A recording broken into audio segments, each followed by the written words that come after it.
O que é necessário para construir um legado duradouro a partir do mais absoluto zero?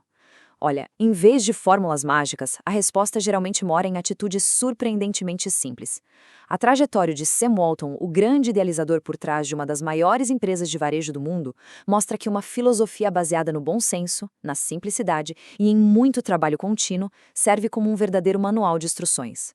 É uma visão capaz de transformar não apenas os grandes negócios, mas absolutamente qualquer trajetória de vida. Muito bem. Vamos analisar como isso se constrói na prática. Nossa jornada de hoje, que vai guiar o nosso crescimento pelos próximos minutos, passa por 6 etapas. 1. O valor do dinheiro. 2. A força da colaboração. 3. O cliente sempre primeiro. 4. Nadando contra a correnteza. 5. Construindo um legado. E, por fim, 6. Referências. Vamos em frente. Parte 1. O valor do dinheiro. O primeiro pilar dessa estrutura começa bem no início da vida. A maneira como a nossa infância modela o respeito pelo esforço humano e pelos recursos financeiros é algo determinante. Imagina só o cenário. Durante a Grande Depressão, uma época de escassez absoluta, a mãe do Sam, Dona Nan Walton, organizou um pequeno comércio de leite para ajudar a família. E sabe qual era a tarefa do jovem Sam? Todas as manhãs, ordenhar as vacas, engarrafar o leite e entregar tudo por apenas 10 centavos de dólar o galão? Pois é, foi esse esforço diário que formou nele uma ética de trabalho simplesmente inquebrável. E essa mentalidade frugal, de respeito ao dinheiro, não mudou nem com bilhões na conta bancária. Tem uma observação fascinante do irmão dele, o Bud Walton, que dizia exatamente o que estamos vendo aqui, que ambos abaixariam para pegar uma moeda na rua.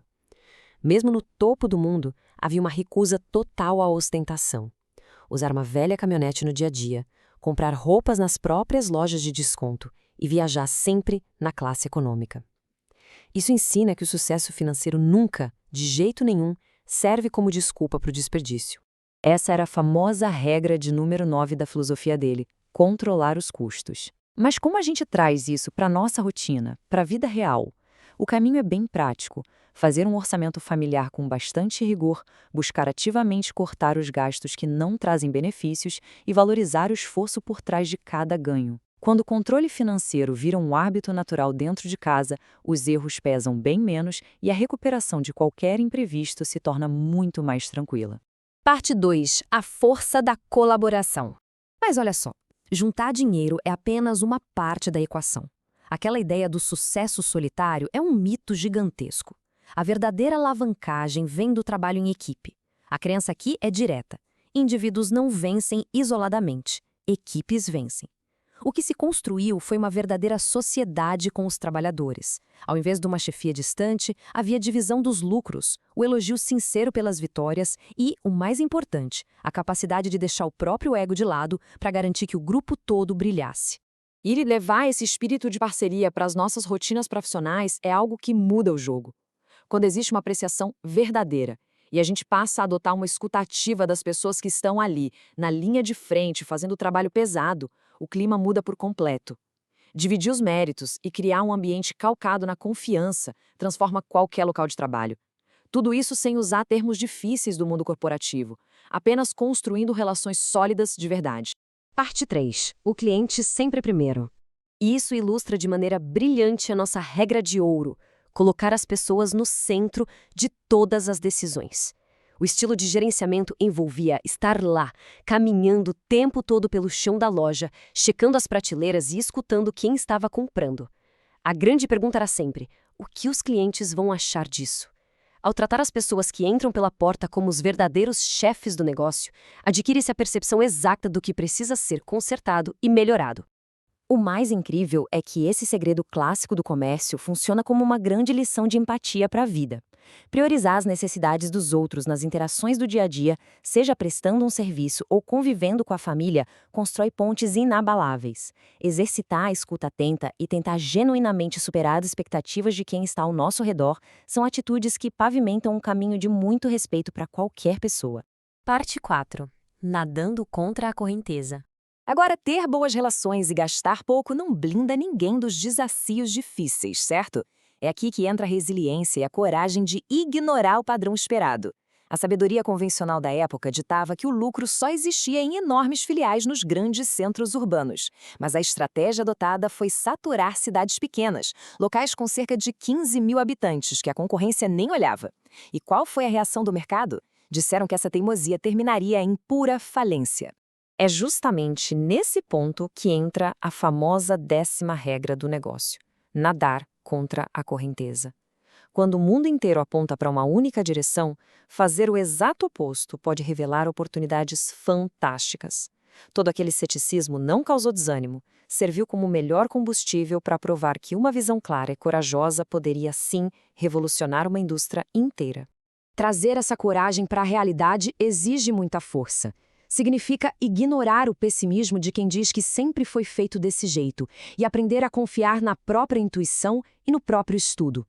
A verdadeira inovação nem sempre exige uma grande invenção tecnológica. Às vezes está apenas na ousadia de fazer o caminho inverso nas pequenas coisas do dia a dia, mesmo quando as dúvidas aparecem de todos os lados. Parte 5. Construindo um legado. Chegamos ao momento de pensar no impacto que deixamos no mundo. O dever cívico de retribuir, porque o sucesso traz o poder da influência, que deve ser canalizado para o bem comum. Projetos para salvar empregos incentivando a produção local e fortes investimentos na educação mostram perfeitamente essa prática. O entendimento absoluto de que escolas fortes são a base de tudo prova que o sucesso verdadeiro jamais termina apenas no ganho financeiro. Então isso nos obriga a pensar: que tipo de legado pretendemos construir? A grande provocação é buscar formas bem práticas de elevar a nossa própria comunidade. Como a gente pode compartilhar o conhecimento que adquiriu e agir todos os dias com um propósito maior que beneficie os outros? É isso que deixa uma marca eterna. Parte 6. Referências e agradecimentos. Encaminhando à conclusão desta explicação, vale destacar de forma transparente as nossas fontes.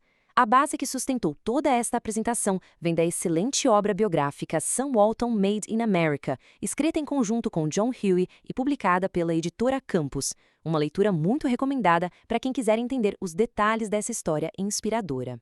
Roteiro e apresentação desenvolvidos pelo canal do YouTube Terceiro Cérebro, criado especialmente para o público que busca conhecimento, crescimento e liberdade pessoal. Deixo aqui um convite super especial para curtir, comentar e compartilhar este conteúdo. A inscrição no canal é fundamental, pois é esse apoio que garante a continuidade e a qualidade do nosso projeto para todo mundo. Gostou deste conteúdo? Veja a análise em nosso blog terceirocérebro@blogspot.com.